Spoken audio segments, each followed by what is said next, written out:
Maurício, a primeira pergunta é do Diego, da 102. Você notou que o time desempenhou o que treinou durante essas últimas semanas e em quais pontos você acha que o time precisa melhorar? Bom, boa noite, Diego, boa noite a todo mundo que está ouvindo. Primeiro eu queria desejar uma feliz Páscoa a todos, uma Páscoa em casa, cada um fazendo o seu isolamento e contribuindo aí para a gente melhorar esse quadro difícil que a gente está vivendo. Em relação ao jogo, sim, a gente tentou aplicar o que a gente treinou. Jogar aqui é sempre difícil, envolve uma condição de logística um pouco diferente, né? De viagem, de horas de viagem. A condição do campo também não é uma condição que favorecia o nosso jogo. Então a gente procurou fazer um jogo um pouco mais vertical, tentar dar mais volume. E eu acho que a gente fez isso bem. Tomamos um gol num lance isolado, que foi um pênalti. E depois eu acho que a equipe deles pouco criou. O que a gente poderia ter melhorado é aproveitar um pouco mais as oportunidades que a gente criou.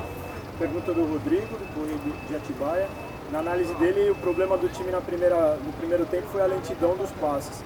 Você acha que foi isso também, principalmente depois de fazer 1-0? Um pouco, talvez, eu acho que sim, mas acho que a gente não pode desconsiderar a condição do campo não favorecia, né? A gente optou por fazer um jogo um pouco mais seguro, porque uma bola muito viva, eles estavam buscando o contra-ataque desde o início. Mas sem dúvida nenhuma, a partir do momento que a gente consegue acelerar um pouco mais, a gente desequilibra mais a defesa deles e é capaz de criar melhores oportunidades. Pergunta do Tati, da 102. A intensidade do Bragantino foi abaixo do que o time costuma apresentar e o que faltou para um placar mais confortável diante de um adversário mais fraco e com um a menos?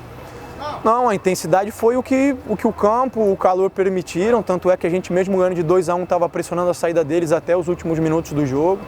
Eu acho que faltou a gente ser um pouco mais eficiente nas oportunidades que nós criamos. Tem uma bola na trave do Claudinho, tem o Ítalo saindo num cara a cara, uma boa oportunidade, algumas bolas que a gente conseguiu fazer jogadas de linha de fundo e faltou acertar o último passe dentro da área.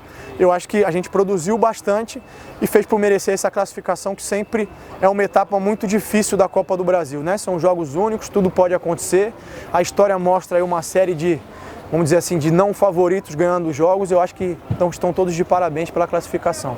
Pergunta do Loredo, também a pergunta do Diego. Se a ausência e essa indefinição de jogos prejudica o trabalho no dia a dia? Prejudica, a gente fica um pouco amarrado em relação ao planejamento, né? Não sabe o que vai acontecer daqui 4, 5 dias, não consegue estabelecer um cronograma mais regular entre, de repente, priorizar alguma coisa ou outra. A gente tem que fazer a manutenção do que a gente já tem e tentando aos pouquinhos fazer algumas coisas novas, mas sempre é uma situação mais difícil. O Rodrigo, a segunda pergunta dele, ele pergunta se às vezes em algumas jogadas faltou jogar um pouco mais simples pra gente. Difícil responder, eu cobrei isso deles, acho que eles entenderam bem, eu acho que um ou outro lance a gente podia ter simplificado um pouco as coisas, mas volto a dizer, no geral a equipe está de parabéns, sempre é muito difícil jogar aqui, tem histórico de desclassificação de times grandes aqui, então a equipe está de parabéns por ter feito um grande jogo e ter conseguido a classificação. Pergunta do Eberson, ele fala que a gente fez um jogo treino com o Red Bull Brasil durante a semana, se com essa indefinição do Paulistão, talvez esse seja um caminho para manter o ritmo dos jogadores. Também é um caminho, o jogo treino não tem esse objetivo exclusivo, né? A ideia também é estar acompanhando o trabalho do pessoal do Sub-23, estar conhecendo os garotos, aproximar a integração, porque eles estão agora constituindo a base do que vai ser a equipe no futuro, né? Então essa aproximação é importante e nesse momento aí de indefinição, a gente conseguindo marcar esse tipo de atividade também ajuda a manter o ritmo de jogo. E a segunda pergunta do Eberson, para encerrar, ele pergunta quando você pretende contar com o Alejandro, qual que é a situação dele, e para você falar um pouquinho dos primeiros treinos do Natan que já veio para o banco hoje. Em relação ao Alejandro, eu estou aguardando ainda, ele precisa sair do departamento médico para a gente iniciar uma etapa aí de transição, né, da parte física, até que ele tenha condições de treinar com o restante da equipe de forma segura, sem correr o risco de ter uma lesão novamente. Ele está num período extenso de tempo aí sem treino, então eu imagino que ainda vai levar algumas semanas, mas vamos ver, quanto mais rápido ele evoluir, melhor para nós e para ele também.